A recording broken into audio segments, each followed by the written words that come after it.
Hi guys, আসসালামু আলাইকুম। কেমন আছেন আপনারা সবাই? আপনাদের সাথে একটি রেসিপি শেয়ার করব। তো আমার আফুরা ভাইয়ারা আপনারা সবাই কেমন আছেন আমাকে বলবেন। তো আমি আজকে এখানে শিং মাছ আনছি, তো আপনাদের সাথে আজকে শিং মাছ রান্না দেখাবো। তো আপনাদের সাথে আজকে আমি শিং মাছের রেসিপিটা দেখাবো। তো এখানে যে শিং মাছ এনেছি, তো শিং মাছ দিয়ে আমি রান্না করব হচ্ছে যাই আপনার কাঁচা কলা। তো কাঁচা কলা দিয়ে শিং মাছ দিয়ে কীভাবে রান্না করি সেটা আপনাদের সাথে শেয়ার করব। তো এখানে আমি এই যে কাঁচা কলা আনছি, তো 2টা কাঁচা কলা দিয়ে রান্না করব। তো আপনারা দেখতে থাকেন আমার ভিডিওটি। তো আমি শিং মাছগুলো কীভাবে মারি সেটা আপনাদের সাথে শেয়ার করব। অনেকে শিং মাছ মারতে পারেন না, তো এখানে দেখেন আমি লবণ নিয়ে নিয়েছি। তো পানিতে গোলা লবণ, তো আমি এই লবণটা দিয়ে ওই দেখেন কীভাবে মাছগুলো লড়তেছে। তো আমি এই যে ঢাকনা চাপা দিয়ে রাখলাম।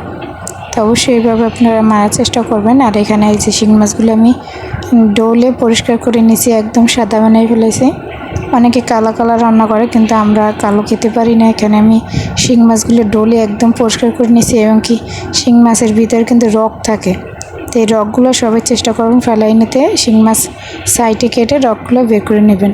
তো এখানে আমি এই যে কাঁচাগুলো কেটে নিয়েছি, তাই কাঁচাগুলোকে পিস পিস করে কেটে নিয়েছি, এবং কি এই যে হলুদের পানির মধ্যে কাঁচাগুলোগুলো আমি ভিজিয়ে রাখছি, কারণ কাঁচা কলার প্রচুর কষ থাকে। তো হলুদের মধ্যে বা ভাতের ফ্যানের মধ্যে দিয়ে রাখলে কাঁচা কলার কষটা কিন্তু বের হয়ে যায়। তো এখানে আমি এই যে মাছের মধ্যে মশলা দিয়ে নিচ্ছি। তো আমি মরিচের গুঁড়া দিয়ে দিলাম, হলুদের গুঁড়া দিয়ে দিচ্ছি। তো এখানে আমি এই যে পরিমাণ মতন লবণ দিয়ে দেব।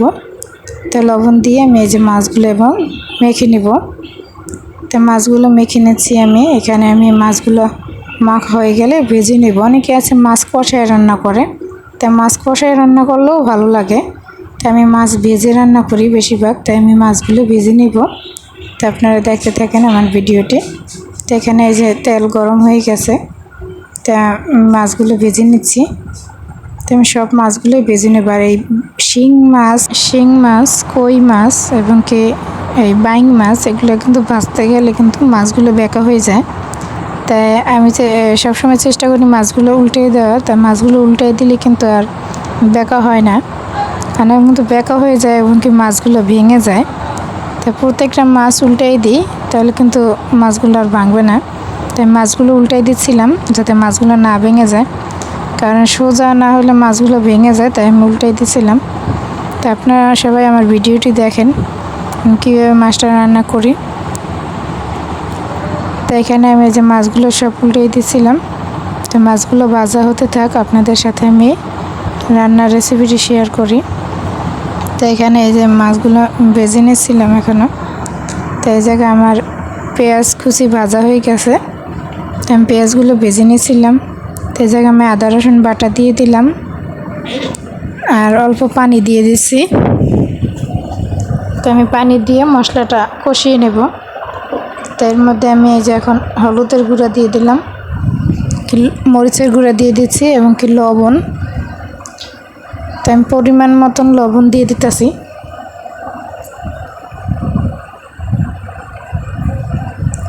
তো আমার এখানে মশলাটা এই যে কষাই নিতেছি। তো আমি মশলাটা কষাই নিতেছি ভালোভাবে। মশলাটা কষিয়ে নিলে মানে মশলা থেকে কোনো ঘ্রাণ আসে না, মানে আদা রসুনের একটা গ্যাস সেটা আসে না। তো আমার মশলা কষানো হয়ে গেছে। এখানে আমি কলাগুলো দিয়ে কষাই নিতেছিলাম। তা আপনারা আমার ভিডিওটি দেখবেন এবং কি বলবেন যে ভিডিওটি কেমন হয়েছে। তো আমার ভিডিওটি কেমন হয়েছে আপনারা সবাই বলবেন, এবং কি কমেন্ট করবেন, লাইক করবেন এবং সাবস্ক্রাইব করবেন। আপনারা আমার ভিডিওটি দেখলে অবশ্যই কমেন্ট করবেন। তো এখানে আমি জল দিয়ে দিচ্ছিলাম। তো কলা কষানো হয়ে গেছে। এটা কিন্তু কাঁচা কলা দিয়ে আমি রান্না করতেছি। তো আমার কলা কষানো হয়ে গেছে। তো আমি এখানে এই যে জল দিয়ে দিলাম। তো জল দিয়ে আমি 5 মিনিটের মতন আর কি এটাকে বলক উঠিয়ে নেব। তারপরে মাছটা দিয়ে দিব। তো আমি মাছ দিয়ে দিয়েছিলাম। তো এখানে এই যে আমার মাছ দিয়ে দেওয়ার পরে যে বলক উঠে গেছে, আমি মাছ দিয়ে দিয়েছিলাম। তো ওগুলো আর ভিডিও ক্যাপচার করি নাই। তো এখন আমি এই যে এখানে আমার রান্না প্রায় হয়ে গেছে। তো আমি জিরা গুঁড়ি করে নিয়েছিলাম। তো এই যে জিরা গুঁড়িটা দিয়ে দেব। তো এখানে আমি জিরা গুঁড়ি করে নিয়েছি, তো আমি জিরা গুঁড়িটা দিয়ে দেব। জিরা গুঁড়ি দিলে শিং মাছ দিয়ে রান্না মানে শিং মাছের তরকারিতে জিরা গুঁড়ি দিয়ে দিলে খুবই ভালো একটা স্মেল আসে, খেতেও ভালো লাগে, কি রান্না আসে খুব। তো আমার রান্নাটা হয়ে গেছে। তো এখানে এই যে আমি তরকারিটা নিছি, তো আপনারা দেখেন বলবেন যে কেমন হয়েছে। শিং মাছ দিয়ে কাঁচা কলার তরকারিটা কেমন হয়েছে আপনারা সবাই অবশ্যই বলবেন।